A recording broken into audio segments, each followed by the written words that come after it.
ఎవరైతే ఆయన ఆజ్ఞలను అధికముగా ప్రేమిస్తారో, ఆయన ఆజ్ఞలను బట్టి ఆనందిస్తారో వారి సంతతి వారంట భూమి మీద బలవంతులు అవుతారంట. ఆమేన్. అలాగే యథార్థవంతుల వంశపు వారు దీవింపబడుదురు. ఆమేన్.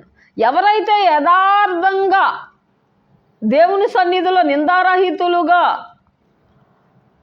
ఆయన సన్నిధిలో ఆయన యందు భయభక్తులు కలిగి ఉంటారో వంశపు వారు దీవింపబడతారంట.